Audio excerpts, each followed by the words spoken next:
Hi guys, आपका स्वागत है मेरे चैनल हिस्टोरिकल टीवी पर। मेरा नाम अभिनव तिवारी है और आज हम लोग बात करेंगे कौन से वंश आए शुरू से अंत तक का पार्ट 1 मैंने कवर कर दिया है। आप इसे देख सकते हैं इसी चैनल पे। उस पार्ट में मैंने कण्व और सातवाहन डायनेस्टी तक बताया है, तो इस पार्ट में हम गुप्ता पीरियड से शुरू करेंगे। ये आप देख सकते हैं, ये गुप्ता पीरियड का मैप है, कितना एक्सपैंड हुआ था इस समय। और ये साउथ वाली जो लाइनिंग दिख रही है, इसमें ये समुद्रगुप्त ने किया था यहाँ पे एक्सपैंड। समुद्रगुप्त चंद्रगुप्त फर्स्ट का बेटा था। सबसे पहले हम लोग जानेंगे कि गुप्ता वंश की स्थापना किसने की। श्रीगुप्त ने गुप्ता पीरियड की स्थापना 275 सीई में की। इसका बेटा घटोत्कच गुप्त उतना कुछ एक्सपैंड नहीं किया था। असली इसकी स्थापना चंद्रगुप्त फर्स्ट ने 319 सीई में की और चंद्रगुप्त फर्स्ट के बाद इसका बेटा समुद्रगुप्त गद्दी पर आया और इसके बाद चंद्रगुप्त सेकंड गद्दी पर आया, यानी महान सम्राट, चक्रवर्ती सम्राट विक्रमादित्य भी इन्हें कहते हैं। ये बहुत ही ताकतवर राजा था। इन्हीं के समय नवरत्न थे इनके कोर्ट में, उसमें से एक कालिदास भी थे।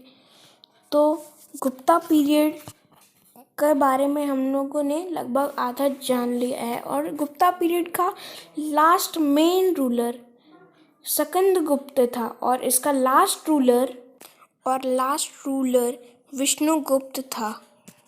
अब मैं आपको बता देता हूँ गुप्ता डायनेस्टी का रूलिंग पीरियड।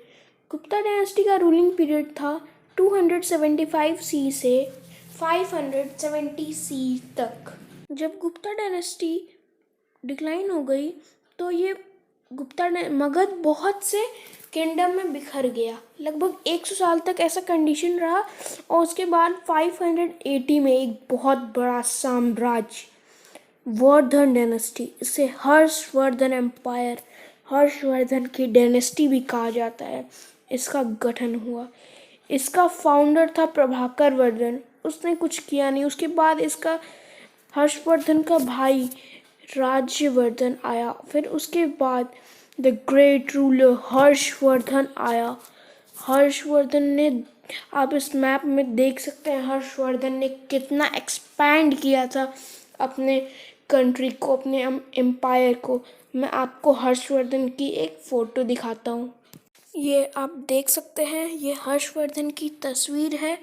हर्षवर्धन ने बहुत साल रूल किया। उसने 606 सी से 647 सी तक रूल किया और उसके बाद वर्धन डायनेस्टी का लास्ट रूलर यशोवर्मा। अब मैं आपको बताता हूँ वर्धन डायनेस्टी का रूलिंग पीरियड। वर्धन डायनेस्टी का रूलिंग पीरियड था 580 सी से 8th सेंचुरी सी तक। अब मैं आपको बताऊंगा राष्ट्रकूटा डायनेस्टी के बारे में। पहले आप इसका मैप देख लीजिए। राष्ट्रकूटा डायनेस्टी एक डेक्कन साउथर्न रीजन की डायनेस्टी थी। इसने इतना, जितना भी यहाँ पे दिया हुआ है, इतना एक्सपैंड किया था। अब मैं आपको बताऊंगा उसके बारे में। तो राष्ट्रकूटा डायनेस्टी का फाउंडर था दंती दुर्ग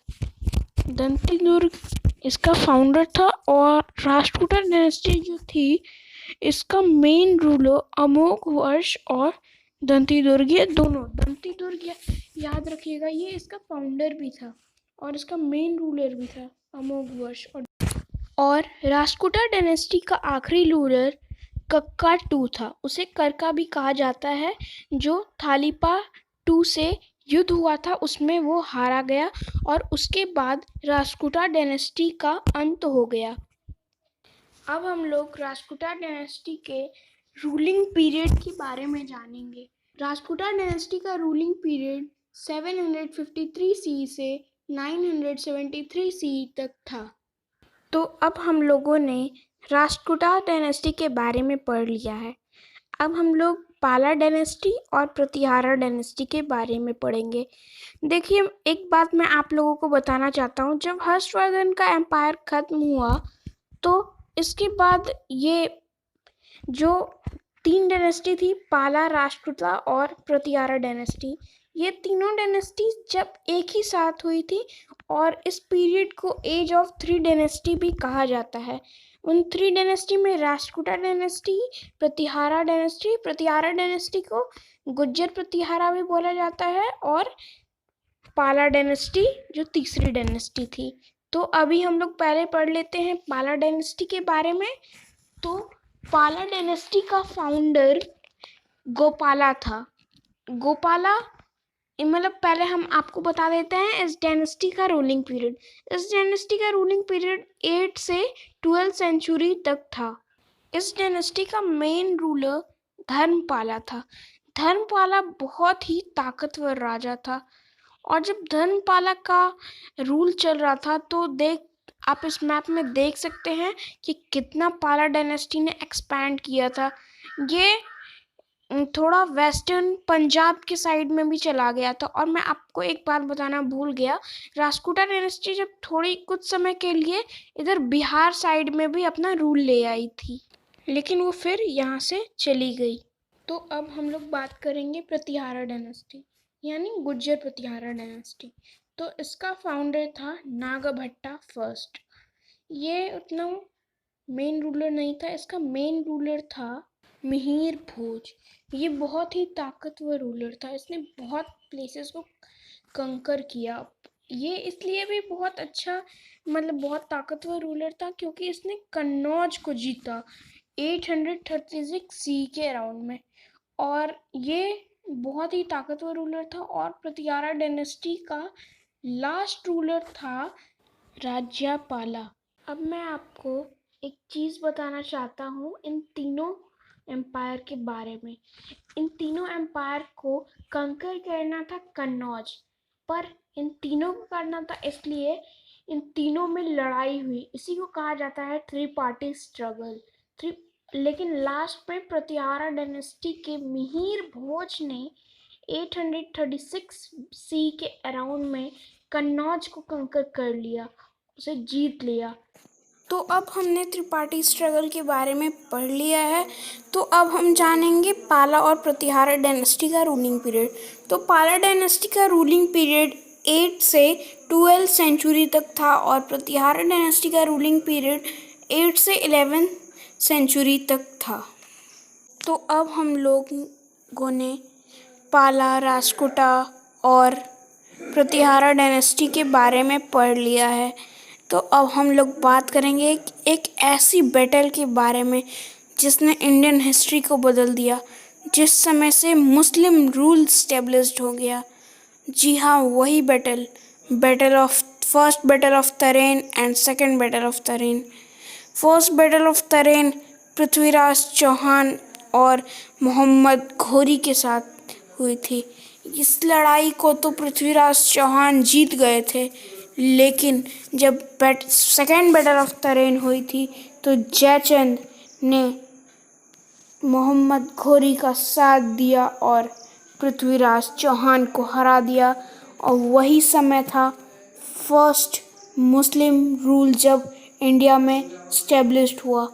मोहम्मद घोरी को ही कहा जाता है पहला मुस्लिम रूलर इंडिया में, और उसके बाद वो अफ़गान वापस लौट गया और उसने अपने एक कमांडर को राजगद्दी सौंप दी जिसका नाम कुतुबुद्दीन ऐबक था, और उसने अपनी स्लेव डायनेस्टी की स्थापना कर दी।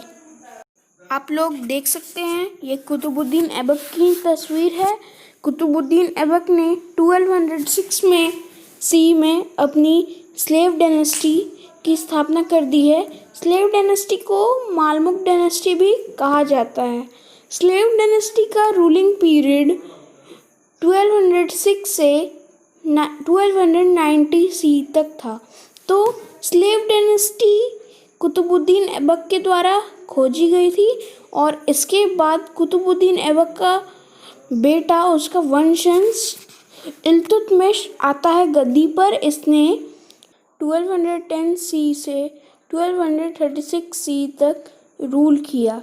ये बहुत ही समझदार रूलर था। और इल्तुतमिश के बाद इसका बेटा रुकनुद्दीन फिरोज आया गद्दी पर ये 7 महीने बाद ही मारा गया। और आप लोगों ने रज़िया सुल्तान के बारे में तो सुना ही होगा। इसके बाद रज़िया सुल्तान ही गद्दी पर आई। इसने 1236 सी से 1240 सी तक रूल किया और रज़िया सुल्तान पहली मुस्लिम लेडी रूलर थी। तो स्लेव डायनेस्टी का लास्ट रूलर गियासुद्दीन बलबन था, जो जलालुद्दीन खिलजी द्वारा मारा गया। तब खिलजी डायनेस्टी की स्थापना हुई, एस्टेब्लिशमेंट हुआ 1290 सीई में जलालुद्दीन खिलजी के द्वारा। जलालुद्दीन खिलजी एक बहुत ही अच्छा रूलर था और जलालुद्दीन खिलजी के बाद उसका बेटा अलाउद्दीन खिलजी गद्दी पर आया। अलाउद्दीन खिलजी बहुत ही अच्छा रूलर था।